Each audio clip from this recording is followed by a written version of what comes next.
சரி, இதுவரைக்கும் மார்க்கு புஸ்தகத்தை பார்த்து கொண்டிருக்கிறோம். 9 அதிகாரம் பார்த்துருக்கிறோம் இல்லைண்ணே? 9 அதிகாரம் பார்த்துருக்கிறோம். அந்த 10 முதல் தொடர்ந்து உள்ள காரியத்தை பார்த்து முன்பதாக நம்ம என்ன பண்ணலாம்னு சொன்னால், இந்த மார்க் புஸ்தகத்தில் எத்தனை தீர்க்க தரிசனங்கள், நிறைவேறிய தீர்க்க தரிசனங்கள் முதல்ல அதை பார்ப்போம். மார்க் புஸ்தகத்தில் நிறைவேறின தீர்க்க தரிசனங்கள் புதிய ஏற்பாட்டிலும் பழைய ஏற்பாட்டிலும் சொல்லப்பட்டு நிறைவேறின தீர்க்க தரிசனங்கள். அதில் முதலாவது காரியம் மார்க் 8ஆம் அதிகாரம் 31வது வசனம். மார்க் 8ஆம் அதிகாரம் 31வது வசனத்தில் சொல்லப்பட்டிருக்கிற வார்த்தையை வாசிக்கலாமே. மார்க் 8ஆம் அதிகாரம் 31வது வசனத்தில் புதிய ஏற்பாட்டில் சொல்லப்பட்ட வார்த்தையும் பழைய ஏற்பாட்டில் சொல்லப்பட்ட வார்த்தையும் நிறைவேறின வார்த்தை. அல்லாமலும் மனுஷகுமாரன் பல பாடுகள் பட்டு மூப்பராலும் பிரதான ஆசாரியராலும் வேத பாரகராலும் ஆகாதவன் என்று தள்ளப்பட்டு கொல்லப்பட்டு 3 நாளைக்கு பின்பு உயிர்த்தெழுந்திருக்க வேண்டியதென்று அவர்களுக்கு போதிக்க தொடங்கினார். இந்த வார்த்தை சொல்லப்பட்டது நிறைவேறின வார்த்தை ஏசாயா 53ஆம் அதிகாரம் 3ஆம் வசனம். ஏசாயா 53 இப்படி எடுத்து பாருங்க, ஜஸ்ட் ஒன்று பார்த்துக்கோங்க.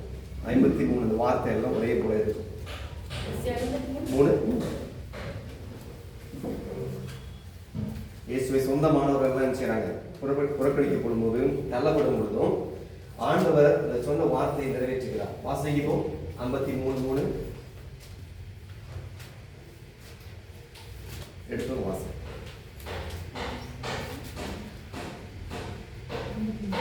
அவர் அசைக்கப்பட்டவரோ மனுஷரால் புறக்கணிக்கப்பட்டவரோ துக்கம் நிறைந்தவரோ பாட அறிவிக்கிறவருமாய் இருந்தார். அவரை விட்டு நம்முடைய முகங்களை மறைத்து கொண்டோம். அவர் அசைக்க பண்ணப்பட்டவராய் இருந்தார். அவரை எண்ணாமல் போனோம். இந்த வார்த்தை புதிய ஏற்பாட்டிலையும் பழைய ஏற்பாட்டிலும் நிறைவேறின முதலாவது தரிசனம் இது. இரண்டாவது ஏசாயா 53ஆம் அதிகாரம் 10 முதல் 12.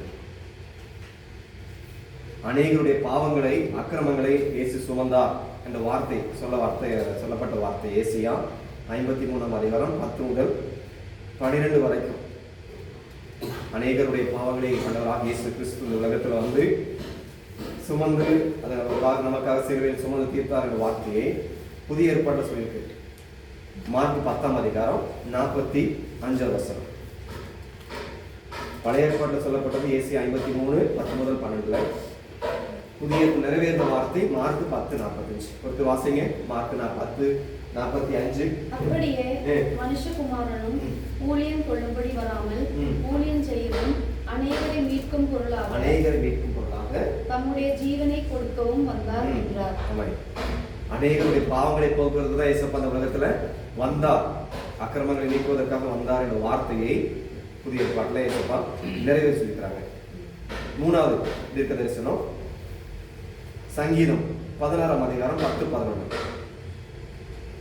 ஆண்டவராக இயேசு கிறிஸ்து இந்த உலகத்தில் வந்து மரித்து மீண்டும் உயிர் தெழுவார் என்பதற்கு சங்கீதக்காரனாகிய தாவீதும் ஒரு வார்த்தை சொல்லி வைத்திருக்கிறாங்க. சங்கீதம் 16:10-12 எடுத்தவங்க வாசிப்பார்கள். என் ஆத்துமாவை பாதாளத்தில் விடி, உம்முடைய பரிசுத்தவானை அழிவை காண ஒட்டீர். ஜீவ மார்க்கத்தை எனக்கு தெரியப்படுத்துவீர். உம்முடைய சமூகத்தில் பரிபூரண ஆனந்தமும் உம்முடைய வலது பாரிசத்தில் நித்திய பேரின்பமும் உண்டு. மரணத்திலிருந்து ஆண்டவர் உயிர்த்தெழுந்து வரது பரிபூர்ண ஆனந்தமும் உம்முடைய வலது பாரிசத்தில் நித்திய பேரின்பமும் உண்டு என்பதை தாவீது சொன்ன வார்த்தையை மார்க் 16ஆம் அதிகாரம் 6ஆம் வசனத்துல சொல்லப்பட்டிருக்கு. மார்க் 16:6. இந்த மூன்றாவது தீர்க்க தரிசனம் மார்க் 16ஆம் அதிகாரம். அவன் அவர்களை நோக்கி, பயப்படாதிருங்கள், சிலுவையில் அறையப்பட்ட நசரேயனாகிய இயேசுவை தேடுகிறீர்கள். அவர் உயிர்த்தெழுந்தார். அவர் இங்கே இல்லை, இதோ அவரை வைத்த இடம். இந்த வார்த்தையை உறுதிப்படுத்தியிருக்கிறாங்க. மூணாவது வார்த்தையை.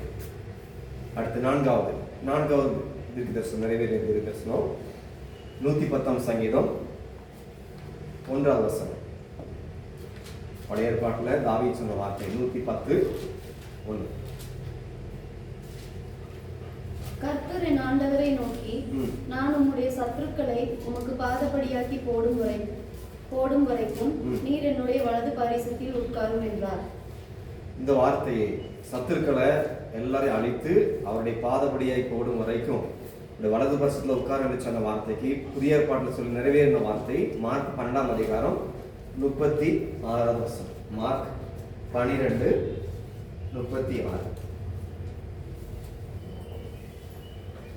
நான் உம்முடைய சத்துருக்களை உமக்கு பாதபடியாக்கி போடும் வரைக்கும் நீர் என்னுடைய வலது பாரிசத்தில் உட்காரும் என்று கர்த்தர் என் ஆண்டவரோடே சொன்னார் என்று தாவீது பரிசுத்த ஆவியினாலே சொல்லியிருக்கிறானே. அப்போ தாவீது சொன்ன வார்த்தையை இந்த மார்க்கிலையும் சொல்லி உறுதிப்படுத்துகிறாங்க. ஆண்டவராக இயேசு கிறிஸ்து இந்த உலகத்தில் வருவாங்க, மரிப்பாங்க, 3ஆம் நாள் என்ன பண்ணுவாங்க, உயிர் தள்ளுவாங்க என்பதை தீர்க்க தரிசனமா சொல்லி வார்த்தை நிறைவேறின தீர்க்க தரிசனங்கள் 4, மொத்தம் 4 தான். ஆனா இந்த தீர்க்க தரிசனம் ஆண்டவர் உட்கார்ந்துட்டான்ற நிறைவேறியா அப்படின்னு சொல்லுவாங்க. ஆண்டவராக இயேசு கிறிஸ்து வருகிறாங்க, மரித்து மீண்டும் உயிர் தெழுவார் என்ற வார்த்தை முன்னாடி. ஓகே, நிறைவேறிய தீர்க்க தரிசனம் 4. அடுத்ததாக இந்த சுவிசேஷத்துக்கு பாரம்பரியமா செய்வாங்க. ஒவ்வொருத்தருக்கும் ஒவ்வொரு ஊர்ல ஒரு பாரம்பரிய பேர் வச்சிருப்பாங்கல்ல. அதே போல மத்தேயு, மார்க், லூக்கா, யோவான் இந்த 4 சுவிசேஷத்துக்கும் ஒரு சின்ன பேர் வச்சிருக்கிறாங்க. அது புதிய ஏற்பாட்டிலும் பழைய ஏற்பாட்டிலும் சொன்ன வார்த்தை. அதற்கு ஒரு சின்ன எடுத்துக்காட்டுக்கு எசேக்கியேல் 1ஆம் அதிகாரம் 5 முதல் 11 வரைக்கும் பாரம்பரிய பேர் வைப்பது போல அவங்க பேர் வச்சிருக்கிறாங்க. எசேக்கியேல் 1:5 முதல் 11 வரைக்கும் அது நிறைவேறின வார்த்தை இங்க வெளிப்படுத்தல சொல்லப்பட்டிருக்கிறது. வெளிப்படுத்தின விசேஷத்துல 4ஆம் அதிகாரம் 6-7. மத்தேயுக்கு ஒரு பேரு, ஆண்டவராக இயேசு கிறிஸ்துவுக்கு ஒரு பேரு, மார்க்லயும் ஒரு பேரு, லூக்கா, யோவான் 4 பேரும் ஒரு பேர் வைத்திருக்கிறாங்க. அது ஒருத்தர் எடுத்து வாசிங்க. முதலாவது வெளிப்படுத்தின விசேஷத்துல 4ஆம் அதிகாரம் 6-7 வாசிங்க.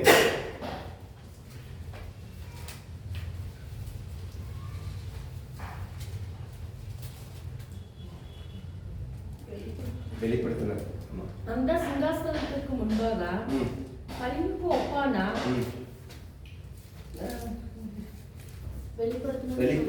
ரெவலேஷன் 6 4ஆம் அதிகாரம் 6-7 வசனம்.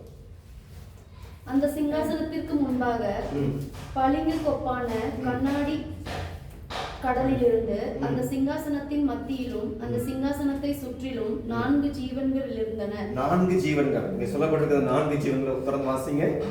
அவைகள் முன்புறத்திலும் பின்புறத்திலும் கண்களால் நிறைந்திருந்தன. முதலாம் ஜீவன் சிங்கத்திற்கு ஒப்பாகவும், 2ஆம் ஜீவன் காளை கொப்பாகவும், 3ஆம் ஜீவன் மனுஷ முகம் போன்ற முகம் உள்ளதாகவும், 4ஆம் ஜீவன் பறக்கிற கழுகுக்கு ஒப்பாகவும் இருந்தன. 4 ஜீவன், 1 சிங்கம், 2வது காளை, 3வது மனிதன், 4வது கழுகு. இது 4க்கும் மத்தேயு, மார்க், லூக்குல ஒரே பேர் கொடுக்கப்பட்டவங்களுக்கு உறுதிப்படுத்திருக்காங்க வார்த்தையை சொல்லி. மத்தேயு 27ஆம் அதிகாரம் 37 வசனம் இயேசு கிறிஸ்துவுக்கு ஒரு பேரை வைத்திருக்கிறாங்க. இவர் யூதருடைய ராஜா. வாசிங்க இந்த வார்த்தையை. மத்தேயு 27ஆம் அதிகாரம் 37 வசனம். யூத ராஜசிங்கம் பாட்டு படிப்பாங்க, பழைய ஏற்பாட்டுல படிச்சிருக்காங்க, கேட்டிருக்கீங்களா? மத்தேயு 27:37.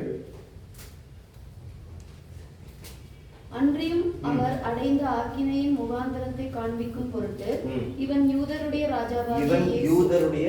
ராஜாவாகிய இயேசு என்று எழுதி அவர் சிரசுக்கு மேலாக வைத்தார்கள். யூதருடைய ராஜா இயேசு கிறிஸ்துவுக்கு யூதருடைய ராஜா. அது முதல்ல அடையாளம் சொன்னா சிங்கம், யூத ராஜ சிங்கம். அந்த மத்தேயுல உறுதிப்படுத்துற வார்த்தை மத்தேயு 27:37 உறுதிப்படுத்திருக்காங்க. 2வது நம்ம இப்ப பார்த்து கொடுக்கிற மார்க்ல அவருக்கு சொன்ன வார்த்தை என்ன தெரியுமா? மார்க் 10ஆம் அதிகாரம் 45 வசனம். 2வது காளைக்கு மார்க் 10:45 வாசிங்க. அப்படியே மனுஷகுமாரனும் ஊழியம் கொள்ளும்படி வராமல் ஊழியம் செய்யவும் அநேகரை மீட்கும் பொருளாக நம்முடைய ஜீவனை கொடுக்கவும் வந்தார் என்றார். அப்போ மார்க் சொல்ல வர காரியம், ஆண்டவராக இயேசு கிறிஸ்து வந்தது ஊழியம் செய்யல, ஊழியம் கொள்ளும் அநேகரை ஆதாயப்படுத்த வேண்டும். அதிகமான அற்புதங்களை அடையாளங்களை மார்க் சொல்லிருக்கிறது என்னன்னு சொன்னா, இன்னும் அநேகரை கிறிஸ்துவுக்கு ஆதாயப்படுத்த வேண்டும். அப்ப காளைகளை போல நம்ம என்ன செய்யணும்? ஓடணும். ஆண்டவருக்காக ஊழியம் செய்ய வேண்டும் என்பதை மத்தேயில வெளிப்படுத்தின சொல்ல வார்த்தையை எசேக்கியேல் சொல்லி உறுதிப்படுத்தி வச்சிருக்கிறாங்க. இரண்டாவது காரியம் மார்க் 10:45, 10ஆம் அதிகாரம் 45ஆம் வசனம்.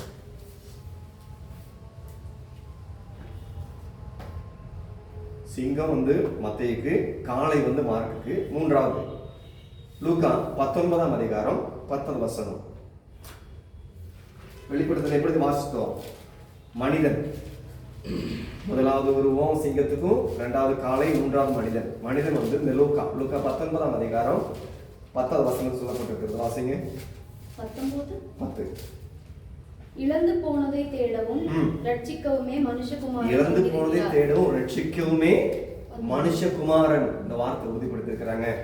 இந்த உலகத்திற்கு வந்தார். இயேசு தம்மை போன்ற ஒரு மனிதனாக இந்த உருவெடுத்து இந்த உலகத்துல வாழ்ந்து அவரும் வாழ்ந்து உறுதிப்படுத்தி வச்சிருக்கிறாங்க. மனிதன் லூக்கால சொல்ல வச்சிருக்கிறது தம்மை போன்று அவர் வாழ்ந்துருக்கிறாங்க. அதே போல நம்மளும் கிறிஸ்துவுக்காக இந்த உலகத்துல ஒரு மனுஷனா இன்னும் நினைச்சு வாழ்ந்து தேவன் அநேகரை ஆதாயப்படுத்த வேண்டும். 3 4வது காரியம் யோவான் 3ஆம் அதிகாரம் 16ஆம் வசனம். யோவான் 3:16 வாசிங்க.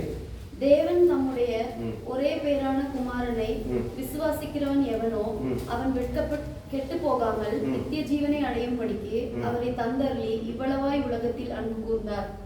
இவ்வளவாக இந்த உலகத்தில் இயேசு கிறிஸ்து வந்து நமக்காக வாழ்ந்து இயேசு தெய்வீக உயர பறக்கும் ஒரு அழகின் சின்னமாக இந்த உலகத்தில் உருவெடுத்து வாழ்ந்து நமக்காக சாட்சியாக வைத்திருக்கிறார் என்பதை யோவான் சொல்லி உறுதிப்படுத்திருக்கிறாங்க.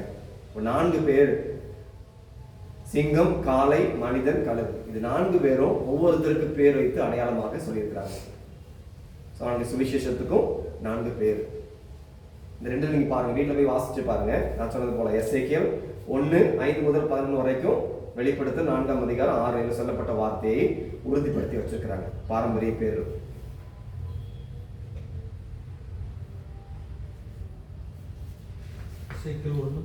எசேக்கியேல் 1ஆம் அதிகாரம் 5 முதல் 11 வரைக்கும்.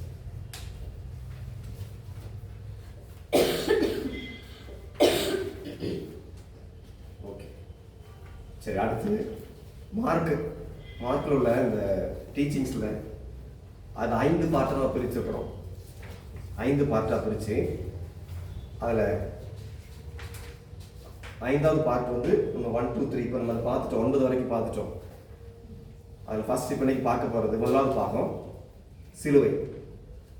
மார்க் 5 பார்ட்டாக பிரிச்சிருக்கு. ஃபர்ஸ்ட் பார்ட் வந்து சிலுவை, 2வது மேசியா, 3வது அவருடைய சீஷர்களும் அவருடைய சீஷத்துவம் சொல்லிக்கிறாங்க.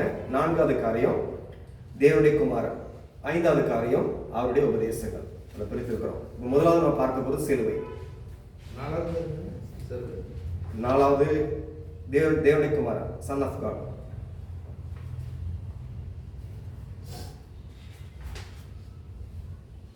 சரி, முதலாவது காரியம் சிலுவை. 4 சுவிசேஷத்தில் சொல்லப்பட்ட வார்த்தை சிலுவை அதிகமாக சொல்லப்பட்டிருக்குது.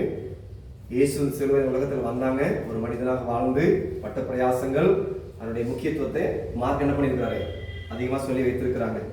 அது ஆவிக்குரிய வாழ்க்கையிலும் இந்த சிலுவை நம்ம இன்னைக்கு வரைக்கும் என்ன படுத்துறாங்க, முக்கியத்துவப்படுத்துறாங்க. சிலுவை எங்க பார்த்தாலும் நம்ம என்ன செய்யறோம், வேதத்தில் முக்கியத்துவப்படுத்துறோம். கமெண்ட் சர்வீஸ்க்கு என்ன பண்றோம், முக்கியத்துவம் கொடுக்கிறோம். அதே போல நம்மளும் நம்மளோட வாழ்க்கையில ஒவ்வொரு நாளும் அந்த சிலுவையை சுமந்து கிறிஸ்துவுக்காக வாழ்ந்து என்ன செய்யணும், சாட்சியா ஜீவிக்க வேண்டும். மார்க் 8ஆம் அதிகாரம் 31ஆம் வசனம் சொல்லியிருக்கிறது, ஆவிக்குரிய முக்கியத்துவம் நம்ம என்ன செய்யணும், கொடுக்க வேண்டும். இந்த ஊழியம் செய்ய வேண்டுமானால் ஆவிக்குரிய வாழ்க்கையில வளர்ச்சி அடைவதற்கும் முன்னேறுவதற்கும் நம்ம முக்கியத்துவம் கொடுக்க வேண்டும் என்பதை சொல்றாரு. மார்க் 8ஆம் அதிகாரத்தில் சொல்ற வார்த்தையை பாருங்க. 8:31 ஒருத்தர் வாசிக்கலாமே.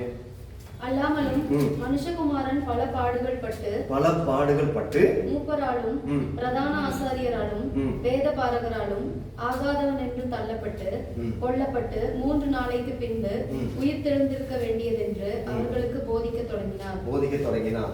ஆண்டவராக இயேசு கிறிஸ்துவர் சொல்ல வருகிற காரியம், அந்த சிலுவையின் முக்கியத்துவத்தை இன்னைக்கு நீங்களும் நானும் என்ன செய்ய வேண்டும், முக்கியத்துவம் எடுத்து அவர் இந்த உலகத்தில் வந்து மறித்து பிரயாசப்பட்ட காரியத்தை நாம் அநேகருக்கு சொல்ல வேண்டும் என்பதை இந்த சிலுவையின் மூலமாக வார்த்தையின் மூலமாக சொல்ல வேண்டும் என்பதை அவர் உறுதிப்படுத்தி வச்சிருக்கிறாங்க. இன்னொரு வார்த்தை கூட இருக்கிறது. மார்க் அதே 9ஆம் அதிகாரம் 31ஆம் வசனத்துல அவர் மறித்து 3ஆம் நாள் என்ன பண்ணுவாங்க? உயிர் தெழுவார். இன்னைக்கு வரை அந்த சாட்சி அநேகர் நம்ம சொல்லுகிறோம். ஒரு சிலர் நம்புறாங்க, ஒரு சிலர் நம்ப இருக்கிறாங்க. அவங்களும் என்ன செய்யணும்? நம்ப வேண்டும் என்பதை ஆண்டவர் உறுதிப்படுத்துற வார்த்தையின் மூலமாக உறுதிப்படுத்தி வச்சிருக்கிறாங்க. வாசிங்க மார்க் 9:31 கூட. ஏனெனில் மனுஷகுமாரன் மனுஷர் கைகளில் ஒப்பு கொடுக்கப்படுவார், அவர்கள் அவரை கொன்று போடுவார்கள் என்றும், கொல்லப்பட்டு 3ஆம் நாளிலே உயிர்த்தெழுந்திருப்பார் என்றும் அவர் தம்முடைய சீஷர்களுக்கு போதகம் பண்ணி சொல்லியிருந்தார். இந்த 3 வார்த்தையும் ஃபர்ஸ்ட் என்ன செய்வாங்க? அவர் ஒப்பு கொடுக்கப்படுவாங்க, அவர்கள் கொல்லப்படுவாங்க, அடுத்ததாக 3ஆம் நாளில் உயிர் தெழுவார் என்பதை தம்முடைய சீஷர்களுக்கு போதகம் பண்ணி உறுதிப்படுத்தி வச்சிருக்கிறாங்க.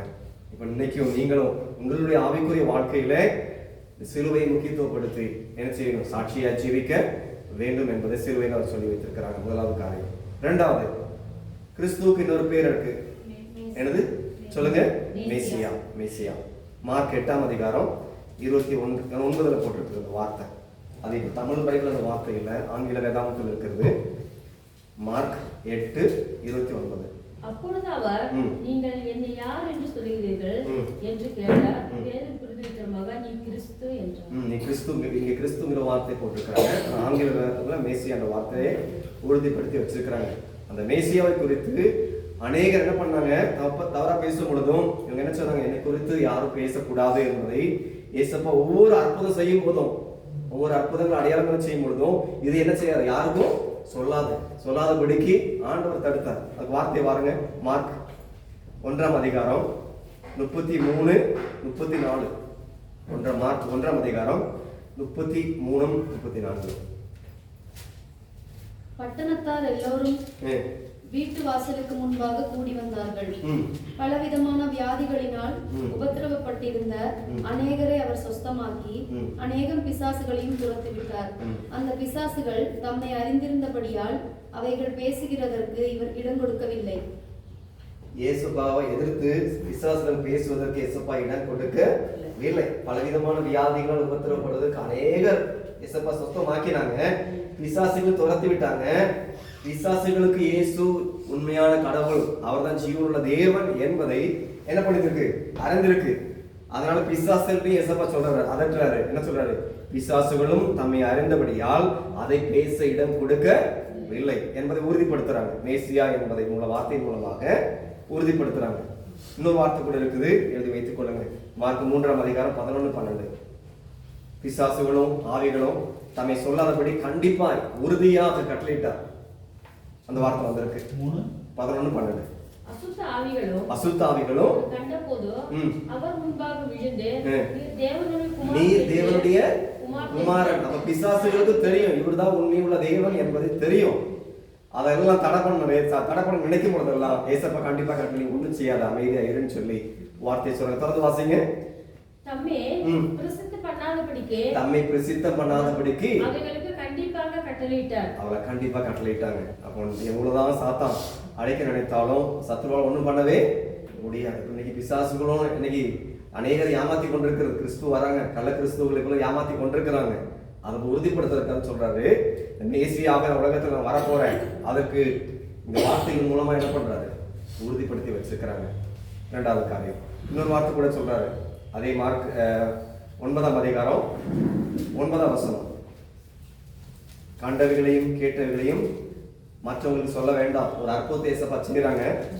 அற்புதத்தை செய்து இந்த காரியத்தை மற்றவங்களுக்கு சொல்லாதபடிக்கு அவர்கள் மலையிலிருந்து இறங்கின போது அவர் அவர்களை நோக்கி, மனுஷகுமாரன் மரித்தோரிலிருந்து எழுந்திருக்கும் வரைக்கும் நீங்கள் கண்டவர்களையும் ஒருவருக்கு சொல்ல வேண்டாம் என்று கட்டளையிட்டார். இங்க பாருங்க, அவர் மலையிலிருந்து இறங்கின பொழுது மனுஷகுமாரன் மரித்தோரிலிருந்து எழுந்திருக்கும் வரைக்கும் நீங்க கண்ட காரியத்தை கேட்ட காரியத்தை ஒருவருக்கு என்ன பண்ணக்கூடாது?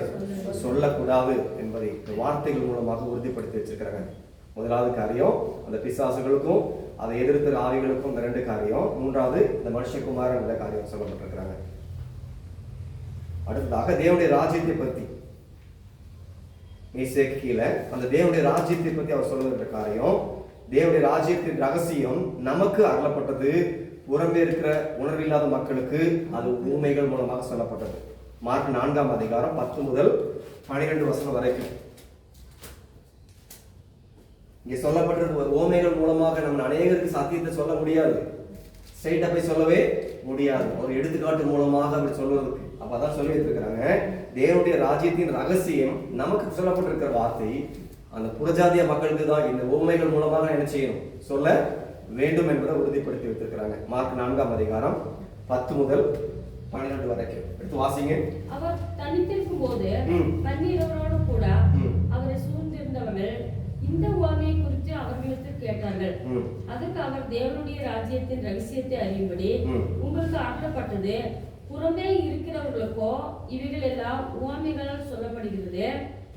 உங்களுக்கு இந்த வார்த்தையின் மூலமா நான் சொல்லியிருக்கிறேன், புறம்பே இருக்கிறவர்களுக்கு, ஆண்டவரை அறியாத மக்களுக்கு எப்படி சொல்லியிருக்கிறேன், ஊமைகள் மூலமாக. அதை தொடர்ந்து பார்க்க போறோம். ஊமைகள் மூலமா சொல்லப்பட்டிருக்கிறது 2வது காரியம். 3வது காரியமாக மார்க் 1ஆம் அதிகாரம் 43, 44. இது எல்லாருக்கும் சொல்லாவிட்டாலும் ஆசாரியருக்கு முன்பாக நீ காண்பி, தேவனாகிய கர்த்தர் உயிருள்ள தேவன் என்பதை, அவர் மரிப்பார் மீண்டும் உயிர் தெழுவார் என்பதை. அப்பொழுது அவர் அவனை நோக்கி, நீ இதை ஒருவருக்கும் சொல்லாதபடிக்கு எச்சரிக்கையா இரு. ஆயினும் நீ போய் ஆசாரியனுக்கு உன்னை காண்பித்து, நீ சுத்தமான நிமித்தம் மோசே கட்டளையிட்டு இருக்கிறவைகளே அவர்களுக்கு சாட்சியாக செலுத்து என்று கண்டிப்பாக சொல்லி. இந்த இடத்துல நான் சொல்ல வர காரியம், இங்கேயும் மேசியாவை குறித்து அவர் சொல்றது, எல்லாருக்கும் சொல்லாவிட்டாலும் நீ என்ன பண்ண, அவர் ஆசாரியனுக்கு முன்பாக சாட்சியை காண்பிக்க. அப்ப சாட்சியை காண்பிக்க வேண்டும். 3வது காரியம், எல்லாருக்கும் சொல்ல முடியாவிட்டாலும் இருக்கிறவன் குடும்பத்திற்கு, பாண்டவர் எனக்கு ஒரு அற்புதம் செய்யறாருன்னு சொன்னா நான் மத்த எல்லாத்துலயும் சொல்ல முடியாது, நான் இருக்கிற என் குடும்பத்துக்கு முதலாக என்ன செய்யணும், ஒரு சாட்சியா இருக்க வேண்டும். ஆண்டவராக இயேசு கிறிஸ்து ஒரு மனுஷன் அற்புதம் செய்தார், செய்தோன்னு அவன் அந்த ஆண்டவருக்கு அநேக இடத்துல போய் சுவிசேஷம் சொல்லவே முடியாது. அப்படியே தடை பண்ணியிருக்கிறாங்க.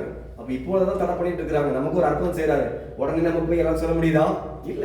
அவன் முதலாவது நீ என்ன பண்ணு, உனக்கு செய்யற அற்புதம் வைத்து உன் குடும்பத்துக்கு சாட்சியா ஜீவிக்க வேண்டும். 3வது காரியமாக மார்க் 1ஆம் அதிகாரம் 43, 44. அவர் மேசியா என்பதை இந்த வார்த்தையின் மூலமாக உறுதிப்படுத்துறாங்க. பிசாசுகளுக்கும் தெரிஞ்சு எல்லா ஆவிகளுக்கு அசுத்த ஆவிகளையும் ஏசப்பா அதட்டி உறுதிப்படுத்திட்டாங்க. 3வது ராஜ்யத்தின் ரகசியத்தை அவர் உறுதிப்படுத்திருக்கிறாங்க. கடைசியாக சாட்சியின் மூலமாக நீ என்ன செய்யணும், காண்பிக்க வேண்டும் உங்களுடைய சாட்சி.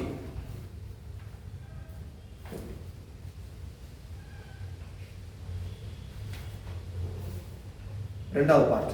முதலாவது பார்ட் சிலுவை, 2வது கிறிஸ்து மேசியா, 3வது சீஷர்களும் சீஷத்துவமும், டிசைபிள்ஸ் அண்ட் டிசைபிள்ஷிப். 3வது காரியம் மார்க்ல சொல்ல வர அதிகமா முக்கியத்துவம் படுத்துறது இந்த சீஷர்களுக்கு, டிசைபிள்ஸ் அண்ட் டிசைபிள்ஷிப். மார்க் 4ஆம் அதிகாரம் 11 சொல்றாரு, இயேசு தம்முடைய சீஷர்களுக்கு அவர் சொன்ன ஊமைகளையும் வசனத்தையும் விவரமாய் அநேகருக்கு நீ சாட்சியாய் சொல்ல வேண்டும் என்பதை காண்பிக்கிறாங்க. மார்க் 4ஆம் அதிகாரம் 11 முதல் 13 வரைக்கும் எடுத்தவங்க வாசிங்க. அவர் தேவனுடைய ராஜ்யத்தின் ரகசியத்தை அறியும்படி உங்களுக்கு அருளப்பட்டது, புறமே இருக்கிறவர்களுக்கோ இவைகள் எல்லாம் உவமைகளால் சொல்லப்படுகிறது. அவர்கள் குணப்படாத படிக்கு பாவங்கள் அவர்களுக்கு மன்னிக்கப்படாத படிக்கு, பாவங்கள் அவர்கள் குணப்படாத படிக்கு,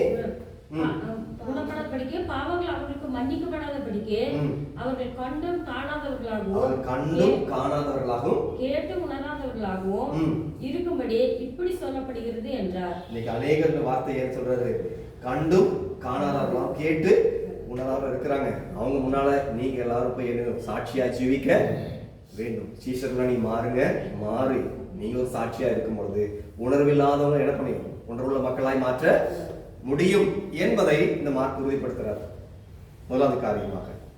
அடுத்ததாக மார்க் 4ஆம் அதிகாரம் 40ஆம் வசனத்தில் சொல்றாரு, சீஷர்கள் பயப்படுறவர்களா இருந்தாங்க.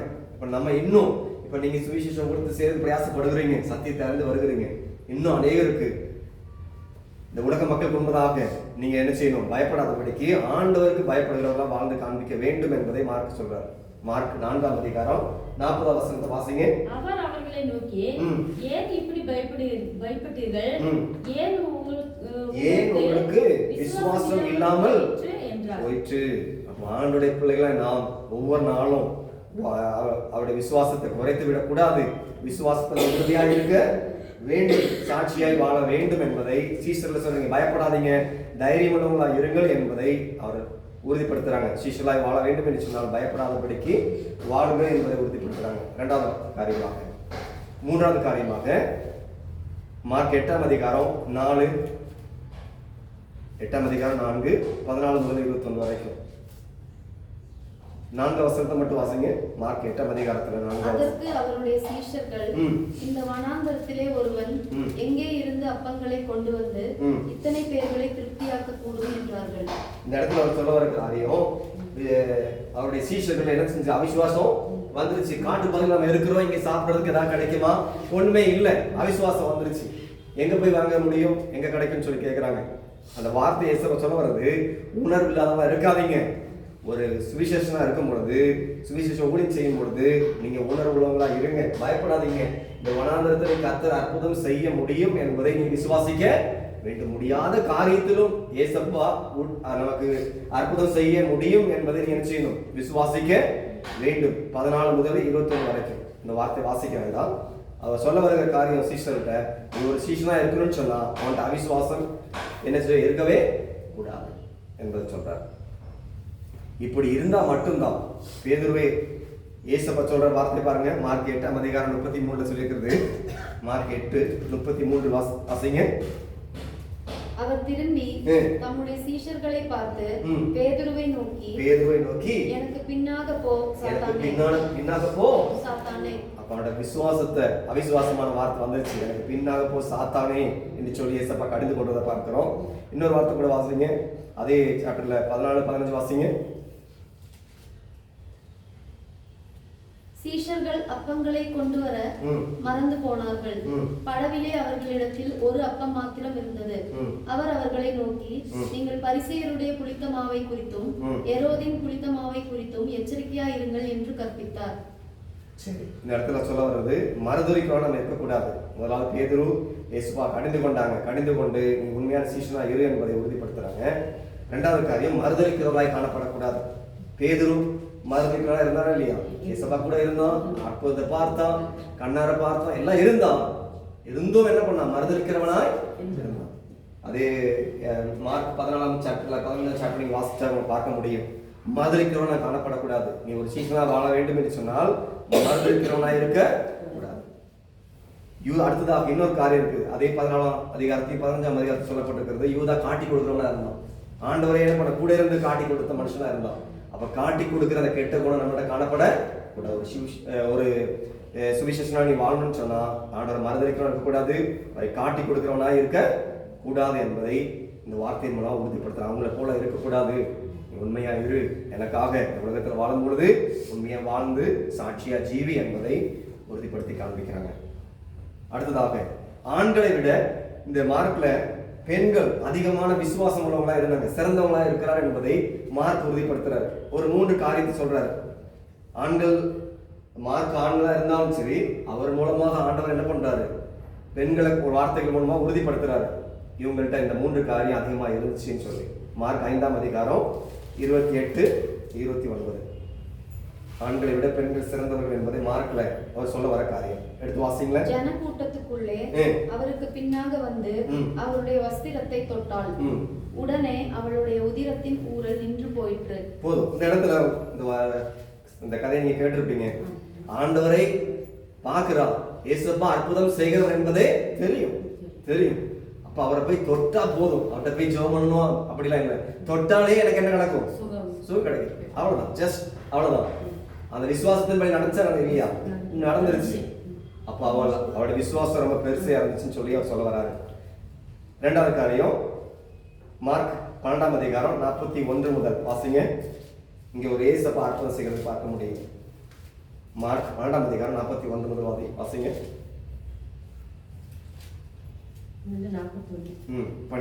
இயேசு காணிக்கை பெட்டிக்கு எதிராக உட்கார்ந்து ஜனங்கள் காணிக்கை பெட்டியில் பணம் போடுகிறதை பார்த்து கொண்டிருந்தார்.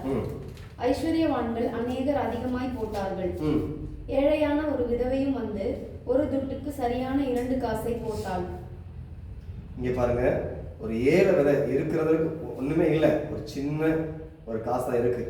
அந்த உனக்கு உண்டானது எல்லாவற்றையும் என்ன பண்ணா காணிக்கை பெட்டியில கொண்டு போய் போடலாம். இருக்கிறது எல்லாமே உள்ள ஃபுல்லா தியாகம் பண்றான், சாக்ரிஃபைஸ் பண்றான். அது முதலாவது விசுவாசம், ரெண்டாவது என்ன பண்றான், தியாகத்தை முக்கியத்துவப்படுத்துறாங்க. நம்மளும் ஆண்டவருக்காக அந்த ஊழியத்துக்கு வரும்பொழுது அநேக காரியம் தியாகம் செய்ய வேண்டும் என்பதை அவர் சொல்ல வருகிறார். இரண்டாவது காரியம். மூன்றாவது, மார்க் 14ஆம் அதிகாரம் 3 முதல் 9 வரை. 14ஆம் அதிகாரம் 3 முதல் வாசிங்க. பெத்தானியாவில் குஷ்டரோகி இருந்த சீமோன் வீட்டிலே போஜன பந்தி இருக்கையில் ஒரு ஸ்திரீ விளையாட பெற்ற நாளாம் என்னும் உத்தம தைலம் உள்ள வெள்ளைக்கல் பரணி கொண்டு வந்து உடைத்து அந்த தைலத்தை அவர் சிறுசின் மேல் ஊற்றினார். அப்போது அது 9 வரைக்கும் நீங்க வாசித்து பாருங்க. இங்கே ஒரு ஸ்திரீ அவர் செய்யற காரியம், உயர்ந்த அவளுக்கு இருக்கிறதுல பெஸ்ட் நல்ல உயர்ந்த ஒரு தைலத்தை கொண்டு வந்து என்ன பண்றா, இயேசப்பாவோட பாதத்துல ஊற்றி அவருக்கு என்ன பண்றா, அவர் கிறிஸ்து இந்த உலகத்துல வந்த ஜீவனுள்ள தேவன் என்பதை உறுதிப்படுத்தி காண்பிக்கிறார். முழுமையான அன்பு. நம்ம இருக்கிறது எல்லாத்தையும் கொடுக்க வருமா, எல்லாத்துக்கும் அவளை சீக்கிரம் வராது. இருக்கிறத பெஸ்ட்டை கொடுக்க வருமா, வராது. அவ கொடுக்கறதுக்கு காரணம் என்ன, தேவன் மேல வைத்த அன்பு. 3 காரியம், விசுவாசம், தியாகம், அன்பு. இந்த 3 காரியத்தையும் இந்த பெண்கள் மூலமாக இந்த மார்க் உறுதிப்படுத்தி வைத்திருக்கிறாங்க. அடுத்ததாக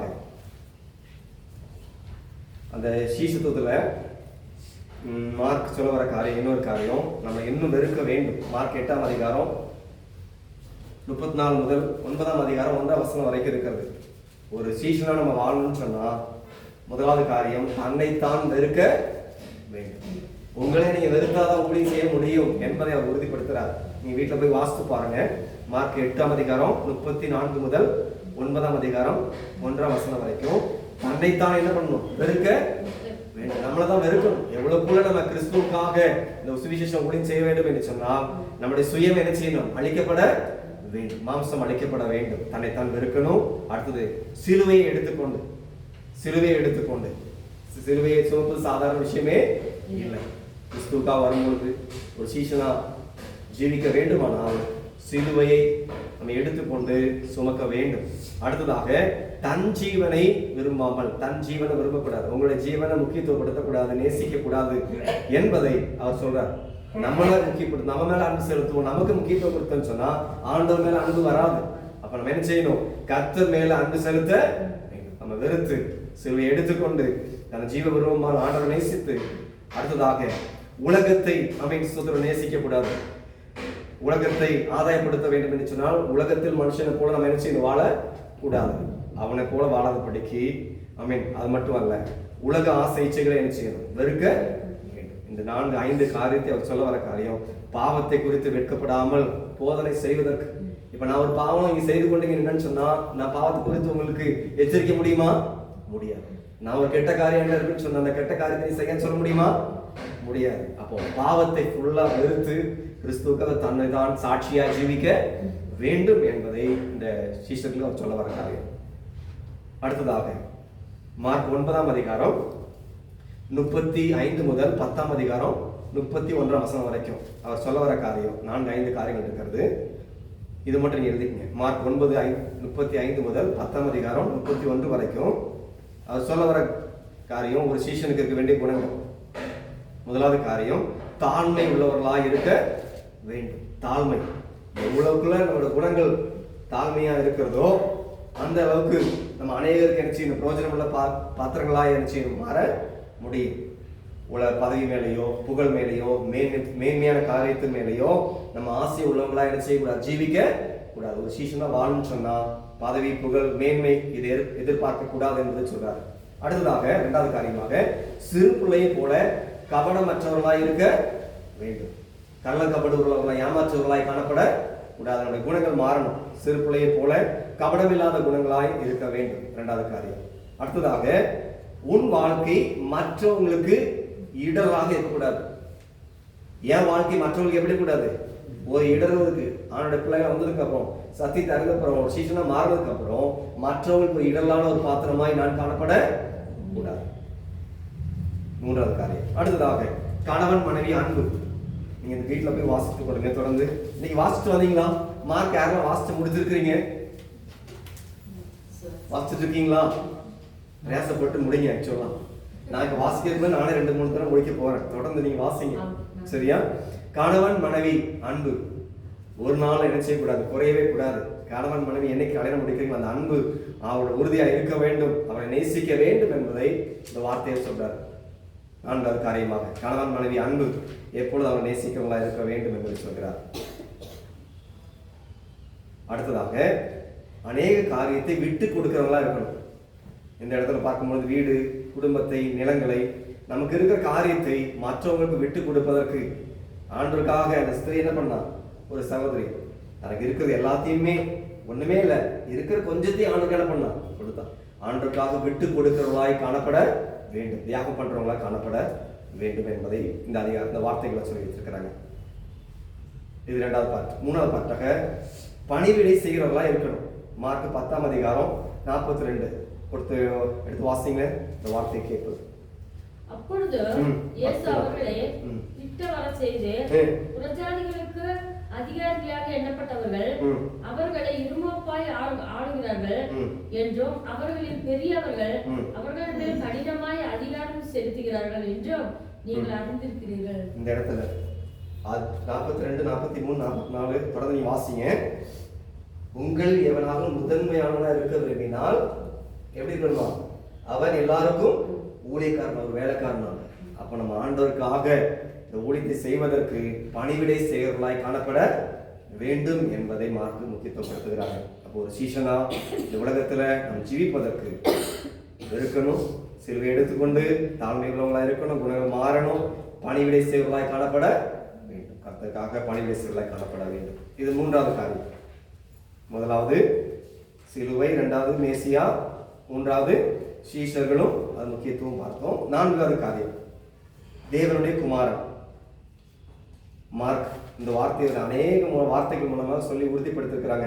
ஒவ்வொன்றா நம்ம வாசிக்க முடியாது, 1-2 மட்டும் எடுத்து வாசிங்க. மார்க் 1ஆம் அதிகாரம் 11ஆம் வசனம் வாசிங்க, 3ஆம் அதிகாரம் 11ஆம் வசனம் வாசிங்க. அன்றியோ நீர் என்னுடைய நேசகுமாரன், உம்மில் பிரியமாய் இருக்கிறேன் என்று வனாந்தரத்திலே ஒரு சத்தம் உண்டாயிற்று. அடுத்து 3:11. அசுத்த ஆவிகளும் அவரை கண்டபோது அவர் முன்பாக விழுந்து, நீர் தேவனுடைய குமாரன் என்பதை, அவர் இந்த உலகத்தில் வந்து அவர் பேர் மேசியா மட்டும் இல்லை, அவர் தேவனுடைய குமாரன் என்பதை என்ன பண்ணிருக்காங்க? உறுதிப்படுத்தி இந்த வார்த்தைகள் மூலமாக உறுதிப்படுத்திருக்கிறாங்க. தேவனுடைய குமாரன், ஆண்டவராக இயேசு கிறிஸ்து தேவனுடைய குமாரன் என்பதை உறுதிப்படுத்தியிருக்கிறாங்க. 5ஆம் அதிகாரம் 7ஆம் வசனம், 9ஆம் அதிகாரம் 7ஆம் வசனத்தை நீங்க வாசித்து பாருங்க. நீங்க பார்க்கும்பொழுது அவருடைய தேவனுடைய குமாரன் என்பதை அவர் உறுதிப்படுத்தி காண்பித்திருக்கிறாங்க. இதுல அவர் சொல்ல வர காரியம், நம்முடைய இருதயம் ஒரு நாள் நினைச்சு விட கடினப்பட்டு போய்விட கூடாது, அவிசுவாசம் வந்து விடக்கூடாது. அடுத்ததாக, அற்புதங்களை, ஆண்டவர் செய்த அற்புதங்களை, அடையாளங்களை நம்ம என்ன செய்யவிடக்கூடாது, அற்பமாய் எண்ணிவிடக்கூடாது. அவர் ஒரு மனுஷன குமாரன் வந்தார், உலகத்தில் ஜீவித்தார் என்பதை உறுதிப்படுத்தி வச்சிருக்கிறாங்க. தேவகுமாரன் என்பதை உறுதிப்படுத்திருக்கிறாங்க. 4வது காரியத்துல அதுல அவர் சொல்ல வர காரியம் ஒரு 5-6 காரியம் இருக்கிறது. அந்த முக்கியத்துவம், அந்த குமாரன் என்பதை காரியத்தில் முக்கியத்துவப்படுத்த வருகிற காரியத்துல 6 காரியம் இருக்கிறது. அதுல 1வது காரியம் மார்க் 6ஆம் அதிகாரம் 6 முதல் 13 வரைக்கும், நம்முடைய தேவைகளை சந்திக்கிற தேவன் என்பதை, அவர் தேவனுடைய குமாரனாக இருந்து நம்முடைய தேவைகளை சந்திக்கிற தேவன் என்பதை அவர் உறுதிப்படுத்துகிறார். நீங்க வாசிச்சா நல்லா இருக்கும். ஒரு வார்த்தை மட்டும் வாசிங்க. 6ஆம் அதிகாரம் 6ஆம் வசனம். அவர்களுடைய அவிசுவாசத்தை குறித்து ஆச்சரியப்பட்டு கிராமங்களிலே சுற்றி திரிந்து உபதேசம் பண்ணினார். இந்த இடத்துல பாருங்க, அவனுடைய அவிசுவாசத்தை அவர் குறித்து, அவர் அவிசுவாசத்தை கூட ஆச்சரியப்பட்டு கிராமங்களில். அப்ப ஆண்டவர் சொல்றாரு, நம்முடைய தேவைகளை சந்திக்கிற தேவன் எப்படி அநேக அற்புதங்களை செஞ்சாங்க. 5 அப்பம் 2 மீன் இக்கட்டான நிலைமையில் தேவனாகிய கர்த்தர் தேவைகளை சந்திக்கிற தேவன் என்பதை அவர் உறுதிப்படுத்துகிறார். இரண்டாவது காரியம், அதில் சொல்ல வர காரியம், முக்கியமான டீச்சிங்ஸ்ல முதலாவது காரியம் மார்க் 6 முதல் 13 தேவைகளை சந்திக்கிற தேவன். இரண்டாவது, ஓய்வு நாளை நம்ம என்ன செய்யக்கூடாது, அசட்டை பண்ணக்கூடாது, ஓய்வு நாளை முக்கியத்துவம் கொடுக்க வேண்டும். மார்க் 2 அதிகாரம் 24 வசனத்துல ஓய்வு நாளை குறித்து ஒருத்தர் வார்த்தை சொல்லுறாங்க. ஓய்வு நாளில் இயேசு கிறிஸ்து ஏன் இந்த அற்புதம் செய்தார் என்று சொல்லி பரிசேயர் அவரை நோக்கி, இதோ ஓய்வு நாளில் செய்யத்தகாததை இவர்கள் ஏன் செய்கிறார்கள் என்றார்கள். அதற்கு அவர், தாவீதுக்கு உண்டான ஆபத்தில் தானும் தன்னோடு இருந்தவர்களுக்கு பசியாய் இருந்த போது அவர் அபித்தேயார் என்னும் இந்த இடத்துல சொல்ல வர காரியம், ஓய்வு நாளிலும் தேவனாகிய கர்த்தர் அற்புதத்தை செய்வதற்கு என்ன செய்யக்கூட தடை பண்ணக்கூடாது, ஓய்வு நாளை முக்கியத்துவம் கொடுக்க வேண்டும் என்பதை சொல்றார். இரண்டாவது காரியமாக, ஓய்வு நாளை அவங்க என்ன செய்யறாங்க, ஓய்வு நாள் அற்புதம் நடக்கக்கூடாதா, ஓய்வு நாள் ஒரு நன்மை நடக்கக்கூடாதா, தப்பு இல்லையே என்பதை சொல்றாங்க. அப்ப அதனால ஆண்டவரை அறியாத மக்கள் என்ன பண்றாங்க, அது தவறாக சொல்லும் பொழுதும் இயேசு கிறிஸ்து ஓய்வு நாளை முக்கியத்துவப்படுத்துகிறாங்க. அது நாள் முக்கியம் அல்ல, நன்மைதான் முக்கியம் என்பதை இந்த மார்க்ல சொல்லி உறுதிப்படுத்துறாங்க. மூன்றாவது காரியம், பரிசுத்த ஆவியானவருக்கு விரோதமாக என்ன செய்யக்கூடாது, பேசக்கூடாது. இன்னைக்கு அநேகர் என்ன பண்றாங்க, பரிசுத்த ஆவியை அசட்டை பண்றாங்க, அதை அற்பமா நினைக்கிறாங்க. அது அற்பமாய் நினைக்கக்கூடாது என்பதை மார்க்ல சொல்லிக்கிறாங்க. மார்க் 3 அதிகாரம் 19 முதல் 30 வரைக்கும் அவர் சொல்றாரு, பரிசுத்த ஆவியானவருக்கு விரோதமாக பேசினால் அது ஒரு நாள் என்ன பண்ணாது, மன்னிக்கப்படவே படாது. ஆமென். வேற எந்த காரியம் பேசினாலும் மன்னிக்கப்படும், பரிசுத்த ஆவிக்கு விரோதமாக பேசினால் மன்னிக்கப்படாது. மூன்றாவது காரியம், இந்த டீச்சிங்ஸ்ல சொல்ல வர காரியம், மூன்றாவது காரியம், பரிசுத்த ஆவிக்கு விரோதமாக பேசக்கூடாது, அப்படி பேசினால் மன்னிப்பே கிடையாது. மூன்றாவது. நான்காவது காரியம், மார்க் 7 அதிகாரம் 1 முதல் 23 வரைக்கும், கட்டளைகளை ஒவ்வொரு நாளும் நாம் மீறக்கூடாது, கட்டளைகளை மதித்து அதுக்கு நாம் கீழ்ப்படுத்தி நடக்க வேண்டும் என்று சொல்றார். முதலாவது காரியமாக. இன்னொரு காரியம் சொல்றாரு, பக்தி உள்ளவங்களா இருக்கணும், கட்டளைகளையும் மதித்து நடக்கணும். அடுத்ததாக பக்தி உள்ளவர்களாய் காணப்பட வேண்டும். பக்தி இல்லாம இந்த உலகத்தில் வாழ்ந்துட்டு பிரோஜனம் இருக்குதா? இல்லை. கிறிஸ்தவங்களை பேர் கிறிஸ்தவங்களை வாழ்ந்துட்டு பிரோஜனம் இருக்குதா? இல்லை. ஒரு பக்தி உள்ளவனாய் நீ வாழ்ந்து காண்பிக்க வேண்டும், ஒரு சீஷனாய் இருக்க வேண்டும் என்று சொன்னார். பக்தி உள்ளவங்களாய் வாழ வேண்டும். அடுத்ததாக இரண்டாவது காரியம், உணவு, கை கழுவுதல், கெட்ட காரியங்கள், இந்த காரியத்தை குறித்து இது முக்கியத்துவம் கொடுக்கக்கூடாது. இன்னைக்கு அநேகர் என்ன பண்றாங்க, உணவு, கை கழுவுறது, சில இந்த வார்த்தை சொல்லி நீங்க வாசிச்சு பார்த்துங்க தெரியும், நேரம் இல்லை. மார்க் 7 அதிகாரம் 1 முதல் 23 வரைக்கும் கை கழுவுறது இப்படி செய்யறது ஒரு பாவம் அப்படின்னு சொல்லி சொல்றாங்க. அதல்ல, கட்டளைகளை தான் முக்கியத்துவப்படுத்துறார். கட்டளைகள் படி நீ வாழ்ந்து சாட்சியா ஜீவிக்க வேண்டும் என்பதை அவர் சொல்றாரு. அடுத்ததாக, நம்முடைய கெட்ட எண்ணங்கள் வரக்கூடாது. ஒரு நாள் நமக்கு கெட்ட எண்ணங்கள், மற்றவங்களை அழிக்கணும், மற்றவங்களுக்கு ஏதாவது தீமை செய்ய வேண்டும் என்ற எண்ணம் நமக்குள்ள வரக்கூடாது. நம்முடைய கட்டளைகள் தான் முக்கியத்துவம் கொடுக்க வேண்டும் என்பதை இவர் சொல்றார். கெட்ட எண்ணங்கள், சிந்தனைகள் கொண்டு வரது யாரு? பிசாசு. அந்த பிசாசை மேற்கொள்வதற்கு பரிசுத்த ஆவியானவர் நம்ம கூட இருந்து அந்த கட்டளைகளின் மதித்து நடக்க வேண்டும் என்பதை மார்க் சொல்றார். அது என்ன காரியம்? நம்முடைய சிந்தை, நம்முடைய எண்ணத்துல சிந்தை, சிலவங்களுக்கு சிந்தை மூலம் மற்றவங்களுக்கு களவு செய்யணும், அடுத்து விபச்சாரம் செய்யணும், அடுத்து பொருளாசை, துஷ்டத்தனம், கபடு, வீணான சிந்தையை வச்சு மற்றவங்களுக்கு ஏதாவது ஒரு காரியத்தை செய்ய வேண்டும் என்று தவறான எண்ணத்தை சிந்தை கொண்டு வருகிற அந்த கெட்ட எண்ணங்கள் நமக்குள்ள வரவே கூடாது என்பதை இந்த மார்க்கில் அவர் சொல்ல வருகிறார். கட்டளைகளை நீ மதித்து வந்தால் பக்தியா இருக்க முடியும், இந்த கெட்ட எண்ணத்தை எல்லாம் என்ன மேற்கொள்ள முடியும் என்பதை அவர் சொல்கிறார்.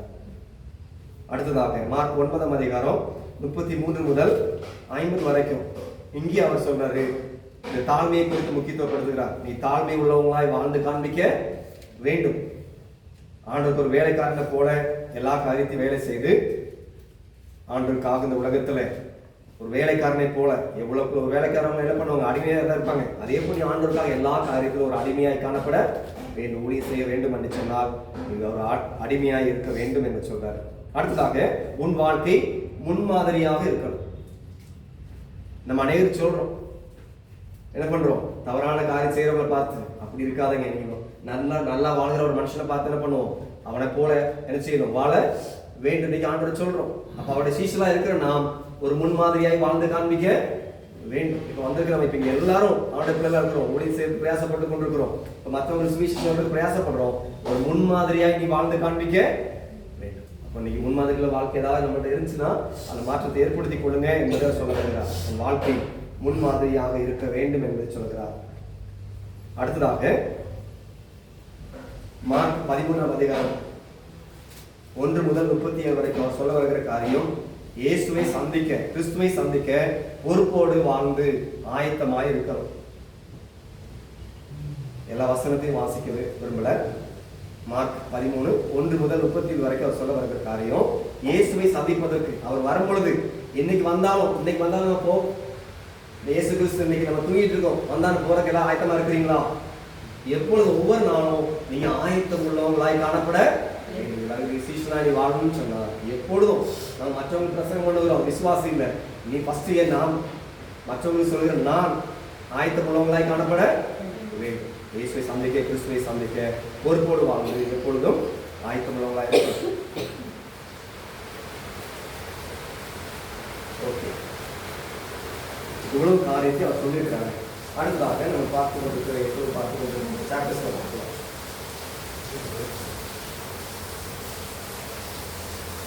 9 வரைக்கும் பார்த்துக்கிறோம், மார்க் 9 வரைக்கும் பார்த்துக்கோங்க. ஓகே,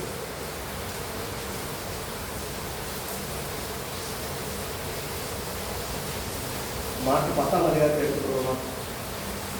அதில் உள்ள காரியத்தை பார்க்க போகிறோம். நபர்கள், இடங்கள், நிகழ்வுகள், அற்புதங்கள், போதனைகள். 9 வரைக்கும் உள்ள காரியத்தை போன வாரம் பார்ப்போம். இப்பொழுது 10ஆம் அதிகாரத்தில் சொல்ல வருகிற காரியம், கடவுள் ஆளுகையை நம் வாழ்வில் அனுபவிக்க.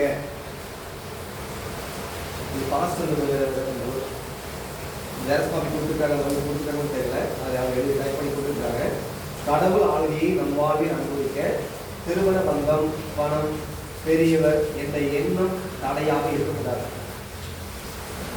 கடவுள் ஆளுகையை நம் வாழ்வில் அனுபவிக்க திருமணம், பணம், பெரியவன், நாம் பெரியவன், அப்படிப்பட்ட எண்ணம் ஒரு நாளும் தடையாக இருக்க கூடாது என்பதை இந்த 10ஆம் அதிகாரத்தில் அவர் சொல்ல வர காரியம், மெயின் காரியம் அதுதான். தேவனுடைய ஆளுகையை நம்ம ஒவ்வொரு நாள் நம்ம வாழ்க்கையில் அனுபவிப்பதற்கு நாம் எந்த எண்ணம் ஒரு நாள் எனக்குள்ள வரவே கூடாது என்பதை இந்த 10ஆம் அதிகாரத்தில் சொல்ல வருகிறார். இதில் இருக்கிற முக்கியத்துவம் நபர்கள் யார் சொன்னா, முதலாவது ஆண்டவராகிய இயேசு கிறிஸ்து எழுதி கொடுக்கிறார். நபர்கள் இயேசு கிறிஸ்து, இரண்டாவது பரிசேயர், 3 12 சீஷர்கள், சிறு பிள்ளைகள். நிறைய பேர் இருக்கிறாங்க, நான் சிறு பிள்ளைகள் மட்டும் போட்டுக்கிறேன். இயேசு கிறிஸ்து, பரிசேயர், 12 சீஷர்கள், சிறு பிள்ளைகள். போகும் வழியில் வந்த ஒரு மனுஷன் ஆண்டவர் ஒரு கேள்வி கேட்கிறான். அதனால போகும் வழியில் வந்த ஒரு மனுஷனும் நடத்த போட்டிருக்கிறார். அடுத்ததாக செபதேவின் குமாரனாகிய யாக்கோபு, செபதேவின் குமாரனாகிய யாக்கோபு. அடுத்து யோவான், திமேவின் குமாரனாகிய பர்திமேயு, அற்புதத்தை பெற்ற மகன். எழுதுறீங்களா? செபதேயின் குமாரனாகிய யாக்கோபு, யோவான், திமேயின் குமாரனாகிய பர்திமேயு.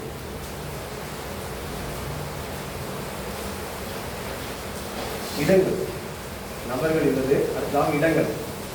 யோர்தான், யூதேயா, எருசலேம், எரிகோ. யோர்தான், யூதேயா, எருசலேம், எரிகோ.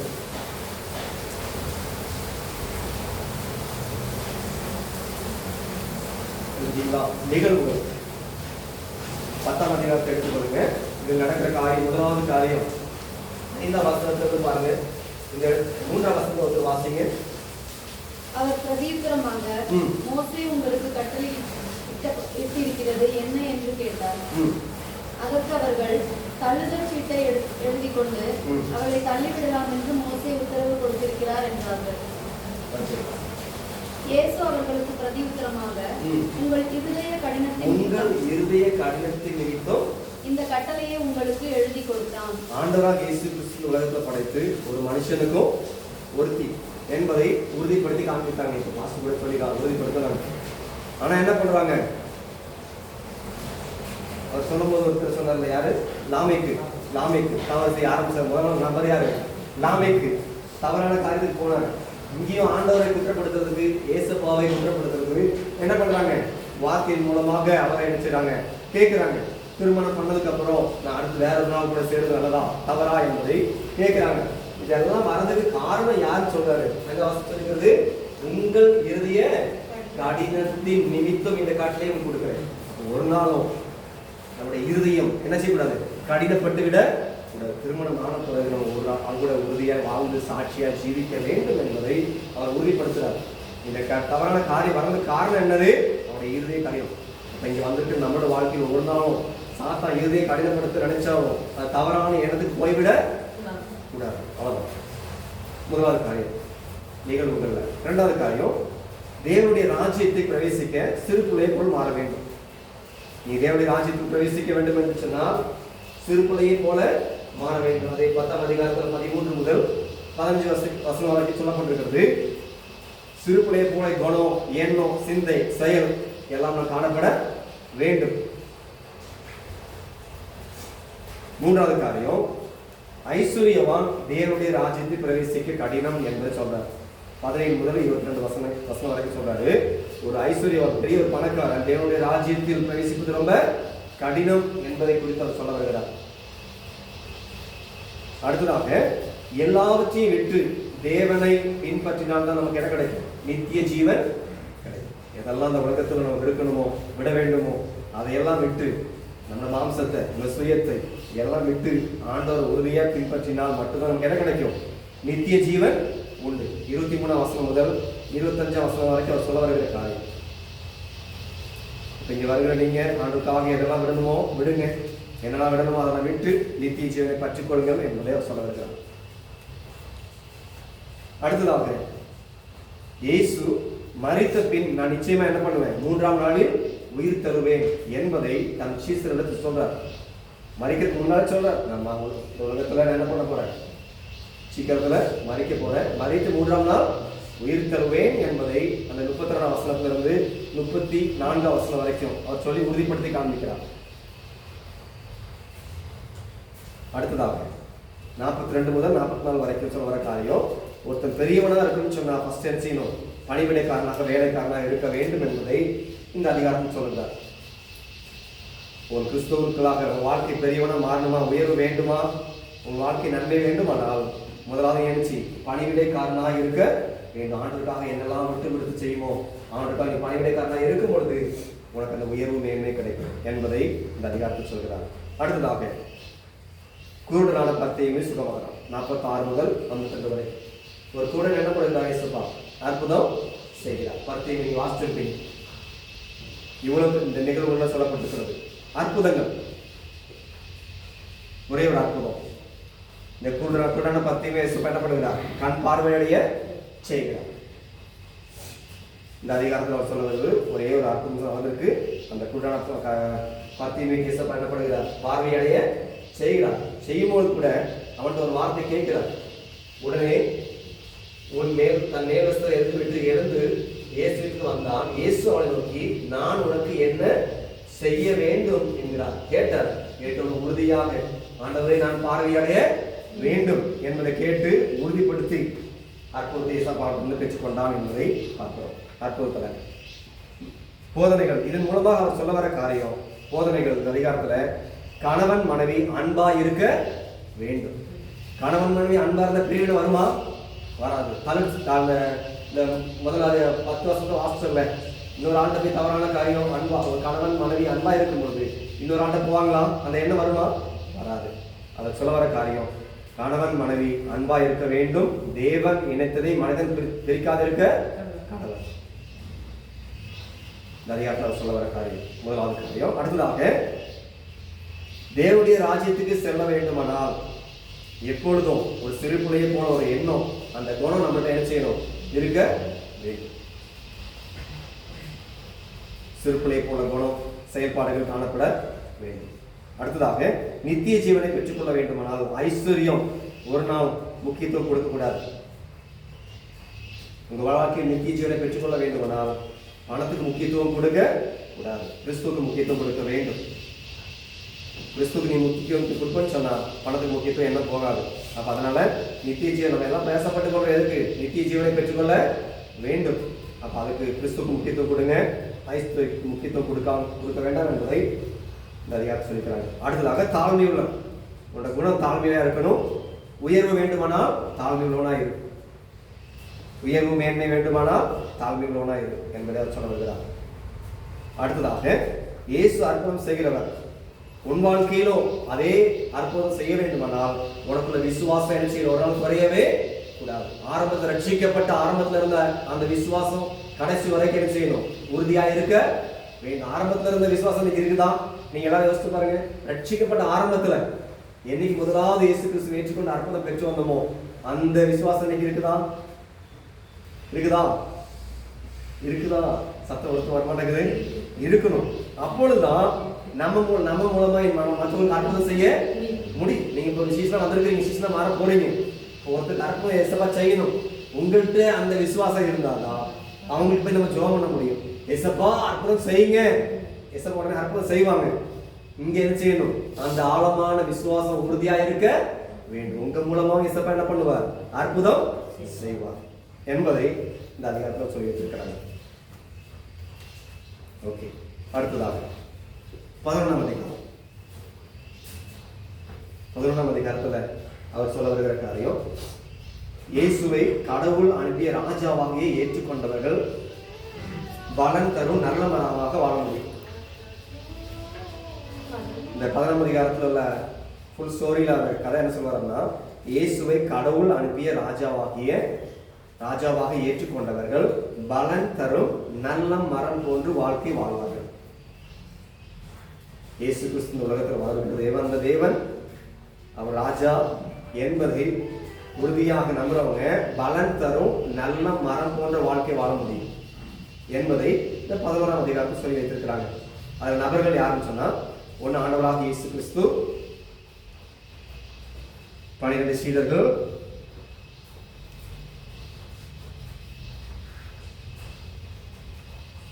வேதபாரகர், பிரதான ஆசாரியர், மூப்பர்கள்.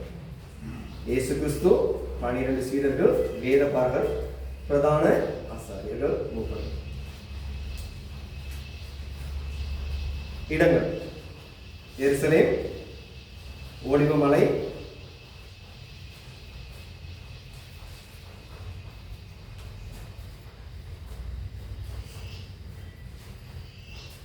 பெத்தானியா, எருசலேம் தேவாலயம்.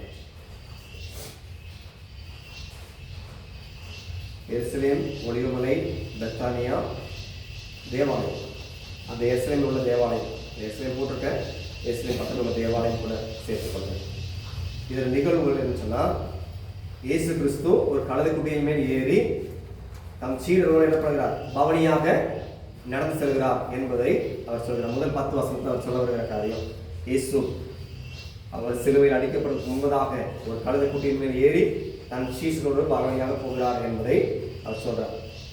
இரண்டாவது, இயேசு பசி உண்டான போது அத்தி மரத்தின் கனியை தேடினார், கனி இல்லை, சவித்தார், பட்டு போயிற்று. இரண்டாவது காரியம். இன்றைக்கும் எல்லாருக்கும் இன்னைக்கு ஏசப்பா சொல்றது, இயேசு இந்த உலகத்தில் வரும்பொழுது இன்னைக்கு உங்க எல்லாத்தையும் அது என்ன எதிர்பார்ப்பாங்க? கனி எதிர்பார்க்க. ரட்சிக்கப்பட்டுட்டோம், நம்ம மூலமா யாராவது என்ன செய்யும்? ரட்சிக்கப்பட வேண்டும். கனி இருந்தாலும் அந்த மரத்துல கனி பார்த்தார், உங்களை தேடி பார்த்தார். அந்த மரத்துல என்ன இல்லை? இப்ப நீங்களே ஒரு மரம் நடுறீங்க, கரெக்டா 3 மாசம் 6 மாசம் முடித்ததுக்காக என்ன கனி எதிர்பார்ப்பீங்களா இல்லையா? எதிர்பார்ப்பீங்க. இல்லைன்னா வெட்டி போட்டுருவீங்க. அப்ப நம்மளுடைய ஆண்டவர் கனி எதிர்பார்ப்பார். ரட்சிக்கப்பட்டுட்டோம், சத்தியத்தை அறிந்து கொண்டோம், நம்ம மூலமா என்ன செய்யணும்? நம்முடைய மரத்தில் கனி காணப்பட வேண்டும், இல்லைனால் வெட்டப்பட்டு போயிடும். அடுத்ததாக 3வது காரியம் சொல்றாரு, விசுவாசம், ஜெபம் முக்கியத்துவம் கொடுக்கணும். ஒரு சீடனா வாழணும்னு சொன்னா ஜெபிக்காம வேதம் வாசிக்காம விசுவாசம் எல்லாம் முடியுமா? முடியவே முடியாது. முக்கியமா ஜெபிக்கணும், வேதம் வாசிக்கணும், அடுத்தது விசுவாசிக்கணும். விசுவாசம் அதிகமா ரொம்ப ஸ்ட்ராங்கா இருக்கணும். அது முக்கியமா அதிக விசுவாசம் ஒரு நாள் நினைச்சே கூடாது, கூடாது. ஏன்னா சத்துருவம் நம்மளே சோதிச்சு பார்த்துருவோம். நமக்கு ஒரு பாடம் வந்துச்சு, ஐயோ நடக்குமா, நமக்கே டவுட் வந்துடக்கூடாது. அது நடக்குமா, தவறான சாத்தா கொண்டு போயிடுவோம். அப்ப விசுவாசம் ஸ்ட்ராங்கா இருக்கணும் என்பதை உறுதிப்படுத்துறார். விசுவாசம், ஜெபம், சீசருக்கு முக்கியத்துவப்படுத்துறார். சீசருக்கு சொல்றார், உறுதிப்படுத்துறார். அடுத்ததாக சீசரை கேள்விப்படுத்த சீசர் நினைக்கிறாங்க, ஏசப்பாட்ட கேள்வி கேட்கிறாங்க, இயேசுவே எந்த அதிகாரத்தினால் நீங்க இவைகளை செய்கிறீங்க என்பதை கேள்வி கேட்ட அந்த ஆசாரியர், வேதபாரகர், மூப்பரண்ட ஏசப்பா தெளிவான பதில் கொடுக்குறாங்க. எந்த அதிகாரத்தில் செய்கிறேன்னு சொல்லி கேள்வி கேட்கிறாங்க. இயேசுவை கேள்வி கேட்டு அவர் என்ன செய்யறாங்க, அவருக்கு பதில் சொல்ல முடியாத அளவுக்கு பண்ண வேண்டும் என்று நினைக்கிறாங்க. ஆனால் ஏசப்பா என்ன பண்ணுறாங்க, அவங்களுக்கு தெளிவான ஒரு பதிலை கொடுத்து அவங்களுடைய வார்த்தைக்கு என்ன பண்றாங்க, அவங்க வார்த்தை கேட்ட வார்த்தைக்கு பதில் கொடுக்காதபடி பண்ணிடுறாங்க. இயேசு எந்த அதிகாரத்தை இவங்களை செய்யணும்னு கேட்டு அவங்களுக்கு இயேசு தெளிவான பதில் சொல்லி அவங்க என்ன பண்ணுறாங்க, பதில் சொல்லாமலே தடுக்கிறாங்க. அடுத்ததாக அற்புதங்கள். இந்த மார்க் 11ஆம் அதிகாரத்தில் சொல்லப்படுகிற அற்புதங்கள், இயேசு சொன்ன வார்த்தையினால் அத்திமரம் பட்டு போனது. அற்புதம் என்னன்னு சொன்னா நீங்க வாசிச்சு பாருங்க தெரியும். 11ஆம் அதிகாரத்துல 11ஆம் அதிகாரம் அதனுடைய வாசிங்க. அப்பொழுது இலைகள் உள்ள ஒரு அத்திமரத்தை தூரத்திலே கண்டு அதில் ஏதாகிலும் அகப்படுமா என்று பார்க்க வந்தார். அத்திப்பழ காலமாய் இல்லாதபடியால் அவர் அதனிடத்தில் வந்தபோது அதில் இலை இல்லாமல் வேறொன்றையும் காணவில்லை. 20 வாசிங்க. 19 வாசிங்க. மறுநாள் காலையிலே அவர்கள் அவ்வழியாய் போகும்போது அந்த அத்திமரம் வேரோடே பட்டு போய் இருக்கிறதை கண்டார்கள். ஆமென். அதே போலதான் ஆண்டவர் சொன்ன வார்த்தையின்படி என்ன ஆயிடுச்சு, பட்டு போய்விட்டது. செய்த அற்புதம் இந்த இடத்துல அவர் சொன்ன வார்த்தையினால் அத்திமரம் பட்டு போனது. இந்த 11ஆம் அதிகாரத்துல இந்த அதிகாரத்தில் அவர் சொல்ல வர போதனை என்னன்னு சொன்னா, கனி தரும், பலன் தரும் நல்ல மரமாக நாம் வாழ வேண்டும். போதனை என்னன்னு சொன்னா, கனி கொடுக்கிற மரமாக இருக்கணும், பலன் கொடுக்கிற அநேகருக்கு பிரோஜனம் உள்ள மரமாய் காணப்பட வேண்டும். இல்லை விட்டால் பிரோஜனமே இல்லை. இப்போ நம்ம எல்லாரும் வந்துட்டோம், ரட்சிக்கப்பட்டுட்டோம், சத்தியத்தை அறிந்து கொண்டோம், பலன் கொடுக்கிற எப்பொழுதும் மரமாய் காணப்பட வேண்டும். அடுத்ததாக இதே போலதான் விசுவாசம், ஜெபம். இது அதிகமா என்ன செய்யணும், பெருக வேண்டும். விசுவாசம் இருக்கு, ஜெபம் இருக்கு, போதாது. நாளுக்கு நாள் என்ன பண்ணணும், பெருக. ஜெபிக்கிறீங்க, வேத வாசிக்கிறீங்க, போதாது. ஒவ்வொரு நாளும் ஜெபத்திலையும் வேத வாசிப்புலையும் பெருக வேண்டும். நான் ஆரம்பத்தில் சொன்னேன், எத்தனை முறை வேத வாசிச்சிருக்கிறீங்க. நான் ரட்சிக்கப்பட்டு இப்போ 30 வருஷம் பக்கம் ஆச்சு. நம்ம அன்னைக்கு ரட்சிக்கப்பட்ட 9th ஸ்டாண்டர்ட் படிக்கும் போது ஒவ்வொரு வருஷமும் என்ன பண்ணுவேன், ஒரு அதிகாரி ஒரு பைபிள் ஒரு தடவை முடிச்சிருவேன். இன்னைக்கு வரைக்கும் பிரயாசப்பட்டு கொண்டே இருக்கிறேன். நீங்களும் பிரயாசப்படுங்க, சத்தியத்தை என்ன செய்யணும், இன்னும் ஆழமா இறந்துக்குள்ள முடியும் என்பதை சொல்றார். அடுத்ததாக மன்னிக்கிற குணம் வேண்டும் என்பது சொல்றார். இந்த அதிகாரத்தில் சொல்ற காரியம், ஒருத்தரை விட்டு கொடுத்து மன்னிக்கிற குணம் நம்மிடத்தில் காணப்பட வேண்டும். 11ஆம் அதிகாரம் 25 வசனத்தை ஒரு வாசிங்க. 11:25. நீங்கள் நின்று ஜெபம் பண்ணும்போது ஒருவன் பேரில் உங்களுக்கு ஏதொரு குறை உண்டாயிருக்குமானால் பரலோகத்தில் இருக்கிற உங்கள் பிதா உங்களுக்கு தப்பிதங்களை உங்களுக்கு மன்னிக்கும்படி அந்த குறியை அவனுக்கு மன்னியுங்கள். ஒரு மன்னிக்கிற குணம் சுவாவம் நம்ம என்ன செய்யணும். ஏசப்பா அவ்வளோ எல்லாரும் இயேசு என்ன பண்ணாங்க, காயப்படுத்தினாங்க, அவனை வேதனைப்படுத்தினாங்க. ஏசப்பா என்ன பண்ண, எல்லாரையும் மன்னித்தாங்க. அதே போல நமக்கு யார் தீமை பண்ணினாலும் ஜெபிக்கும் பொழுது ஒரு மன்னிக்கிற குணம் வந்துடணும். சில நேரத்தில் ஜெபிக்கும் பொழுது நமக்கு தீமை பண்ணாங்கன்னு சொன்னால் மைண்டில் அப்படி போயிட்டு என்ன செய்யணும், ஒரு குழப்பத்தை ஏற்படுத்திட்டே இருக்கணும். எப்படி மன்னிக்க முடியும், அவ்வளோ வேதனையான காரியம் செய்யும்போது மன்னிக்க முடியுமா? சில காரியத்தை மன்னிக்க முடியாது இருந்தாலும் சரி நம்ம என்ன செய்யணும், மன்னிக்க வேண்டும். ஒரு சீசனாக இருக்குன்னு சொன்னால் மன்னிக்கிற குணம் மாற வேண்டும் என்பதை இந்த அதிகாரத்தில் அவர் சொல்ல வருகிறார். இந்த 11ஆம் அதிகாரத்தில் இவ்வளவு காரியம் உண்டு. அடுத்த 12ஆம் அதிகாரம்.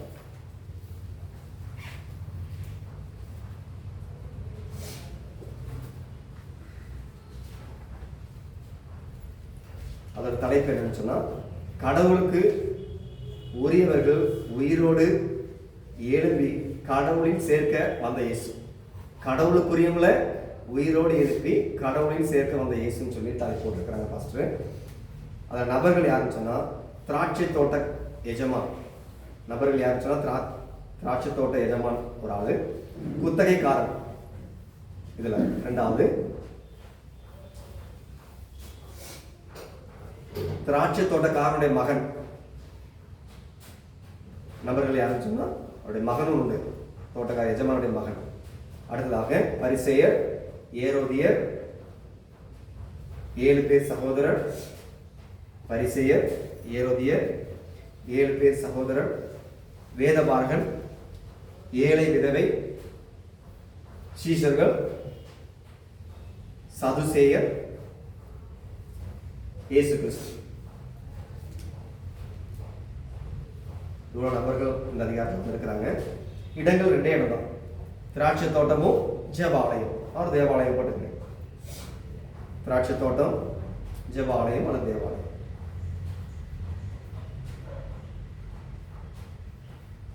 நிகழ்வு அடுத்ததாக இந்த அதிகாரத்தில் அற்புதங்கள் இல்லை.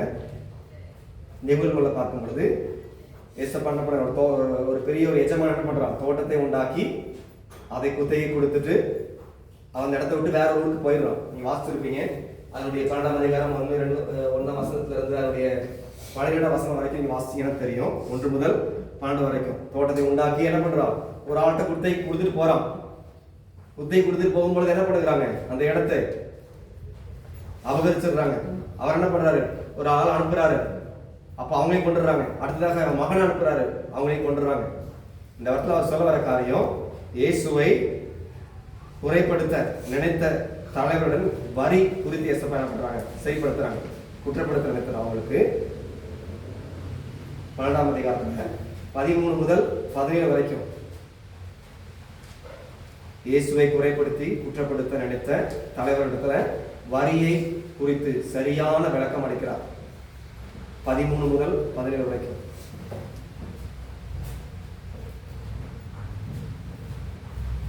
அடுத்ததாக உயிர்த்தெழுதல் இல்லை என்று சாதித்த சதுசேயர்கிட்ட இயேசு ஊமை மூலமா என்ன பண்றாரு, விளக்கம் அளிக்கிறாங்க.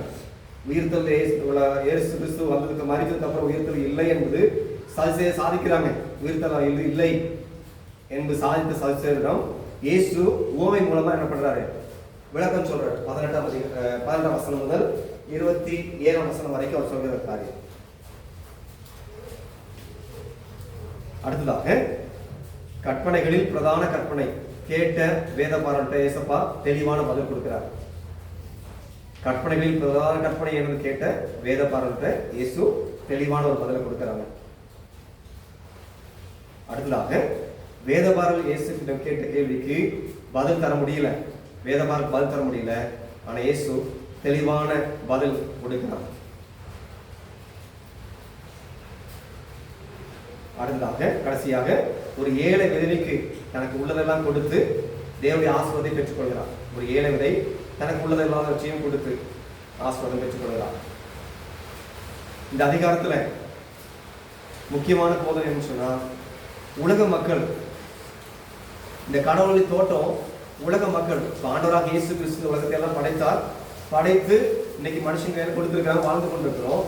அதே போல ஆண்டவரை கொடுத்துட்டாங்க. கொடுத்துட்டு அது வரும்பொழுது இயேசுவா இன்னைக்கு ஏற்றுக்கொண்டாங்களா? இல்லை, அடிச்சு ஒண்ணு வேதனைப்படுத்துறது போல குத்தைக்கு கொடுத்த மனுஷனை போலதான் இன்னைக்கு என்ன பண்ணி கொண்டிருக்காங்க, இயேசு கிறிஸ்துவை ஏற்றுக்கொள்றது இல்லை. அப்ப அவங்க மத்தியில் நம்ம எதாச்சும் சாட்சியாய் வாழ்ந்து அநேகரை ஆதாயப்படுத்துவதற்கு பேசப்பட வேண்டும் என்பதை அவர் சொல்ல வருகிறார். 2வது காரியம் அந்த வரி செலுத்துறது. இன்னைக்கு நம்ம எல்லாரும் வீட்டில் இருக்கிறோம், வீட்டு வரி கட்டுறோம், தண்ணி வரி கட்டுறோம். ஒவ்வொருக்கு வரி கட்டுறோமா இல்லையா? கட்டக்கூடிய காரியத்தை ஒழுங்கா கட்ட வேண்டும். இந்த உலகத்தில் வாழ்ந்தாலும் சரி, கடவுள் கொடுக்கறதையும் ஒழுங்கா கரெக்டாக கொடுக்கணும், உலகத்துக்கு கொடுக்கறதையும் கரெக்டாக கொடுக்க வேண்டும். வரி செலுத்துறத கரெக்டாக கொடுக்க வேண்டும் என்பதை சொல்றார். ராயனுடைய ராயனுக்கும் வாசிங்க. மார்க் 12ஆம் அதிகாரம் 17ஆம் வசனத்தை வாசிங்க. அதுக்கு இயேசு ராயனுடையதை ராயனுக்கும் தேவனுடையதை தேவனுக்கும் செலுத்துங்கள் என்றார். அவர்கள் அவருக்கு ஆச்சரியப்பட்டார்கள். புது ஆள் பண்ணிட்டு நம்பர் இருக்கா?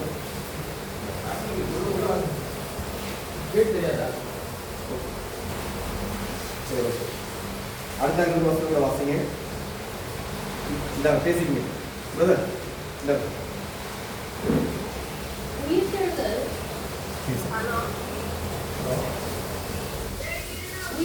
இல்லை என்று சொல்லுங்க. இப்போ உயிர்த்தெழுதல் இல்லை என்று சாதிக்கிற சதுசேயர் அவர்களுக்குள் வந்து போதகர் ஒருவருடைய சகோதரன் சந்தானம் இல்லாமல் தன் மனைவி 12ஆம் அதிகாரம் 30, 31 தேவனடி கர்த்தரிடத்தில் முழு இருதயத்தோடும் முழு ஆத்துமாவோடும் முழு மனதோடும் அன்பு கூறுமையாக என்பதே முழு இதயத்தோடும் முழு பலத்தோடும் முழு மனதோடும் முழு ஆத்மாவோடும் 4 காரியம் சொல்ல வருகிறார். இந்த காரியத்தில் நீ என்ன செய்யணும்? அன்பு கூறுவாயாக. பழைய ஏற்பாட்டில் எத்தனை கட்டளை இருந்துச்சு? 10 இருந்துச்சு. புதிய ஏற்பாட்டில் 2 முக்கியத்துவம் கொடுத்துருக்காங்க. அதுல ஒண்ணு என்னது? முழு இதயத்தோடும் முழு ஆத்மாவோடும் முழு பலத்தோடும் முழு மனதோடும் தேவனிடத்தில் அன்பு கூற வேண்டும். அடுத்ததாக 2வது காரியம் என்னது? உன்னிடத்துல நீ எவ்வளவு அன்பு கூறுவீங்களோ அதே போல மற்றவர்களுக்கு அன்பு கூற. உன்னிடத்தில் நீ அன்பு கூறுவது போல இடத்திலும் 2 காரியத்தை முக்கியத்துவப்படுத்திருக்கிறாங்க. போதனைகள்ல இந்த அதிகாரத்தை அவர் முக்கியத்துவப்படுத்தின காரியம் இந்த 2 காரியம். அடுத்ததாக கடவுளை நம்பி அந்த ஏழை விதவை என்ன பண்ணினார்? தனக்கு உள்ளதை எல்லாவற்றையும் கொடுத்து போல கிறிஸ்துவுக்காக நம்ம உள்ளதை எல்லாவற்றையும் கொடுப்பதற்கு பேசப்பட எல்லாத்தையும் பணம் பொருள் மட்டும் அல்ல, ஆண்டவருக்காக எதெல்லாம் இழக்க வேண்டுமோ அதெல்லாம் இழந்து கிறிஸ்துவுக்காக விட்டுக் கொடுக்க வேண்டும் என்பதை இந்த அதிகாரத்துல முக்கியத்துவப்படுத்துறாங்க. அன்னைக்கு மாதிரி கிளாஸ் வைக்கணும் பிளான் பண்ணோம். டைம் ஆயிடுச்சு, முடியாதுன்னு நினைக்கிறேன். இது பண்ண முடியுமா? குரூப்பை பிரிச்சு பண்ண முடியுமா? 1:30 ஆயிடுச்சு, முடியாது. அதான் என்ன பண்ணலாம்னா 1 2 3 சொல்லுங்க. 3 குரூப்பை பிரிச்சுக்கணும். நீங்களே வீட்டில் என்ன பண்ணுங்க, போய் 13ஆம் அதிகாரம் 14ஆம் அதிகாரம் 15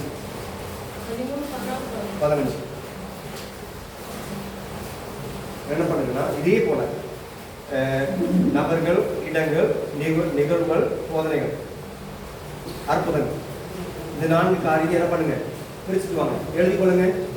சரி, நம்பர் சொல்லுங்க. இப்போ 13, 14, 13, 14, 15, 16 எழுதிக்கீங்கன்னா 4 சாப்டர் இருக்கு.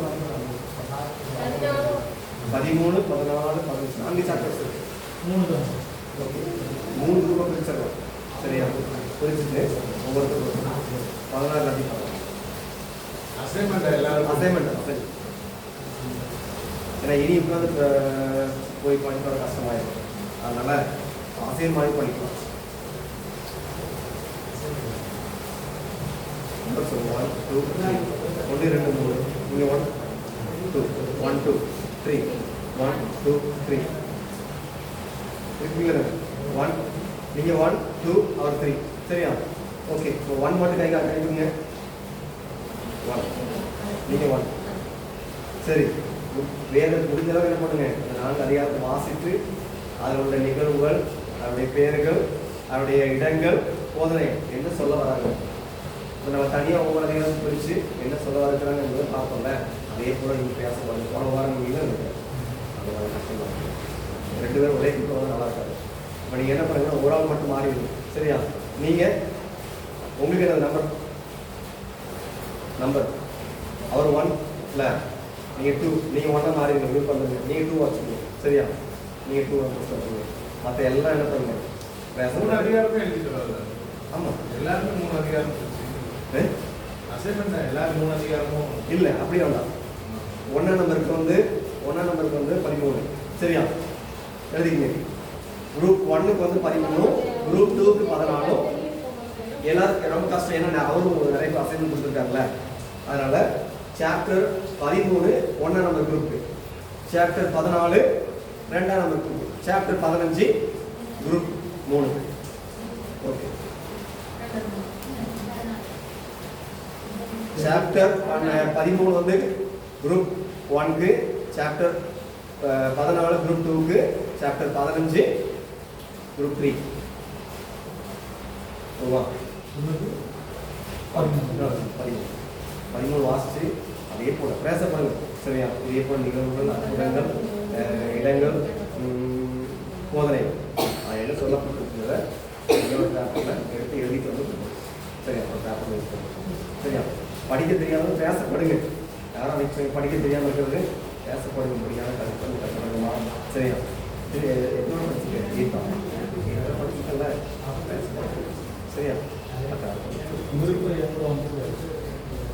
அதான் பேசப்படுங்க. அதிகாரத்துல வாசிச்சு ஜஸ்ட் அப்படியே மைண்ட் போட்டு ஜஸ்ட் கேளுங்க. ஜோமெண்ட் கேளுங்க. அத்தனை ஞானம் தருவாங்க. ஈஸியாக போட்டு யாரெல்லாம் பேர் வந்து பேர் தனியாக நபர் வரும்போது நபர் அதிகாரத்தை என்ன பண்ணுங்க அவருக்கு நம்ம அவர் மாஸ்டர் மட்டும் போகும் அவர் எழுத முடியாது இல்லை எழுத வாசனை எல்லா சாப்பிட்டையும் வாசிச்சுட்டு மட்டும் வாங்க சரியா அது மூலமாக கற்றுங்க ம் சரி சரி ஜெபம் பண்ணலாமா ஓகே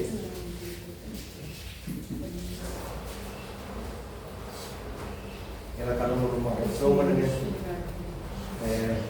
மாறணும் அவர் ஜெபம் பண்ணுவாங்க முடிவு ஜெபத்தை பண்ணுங்க எல்லாருமே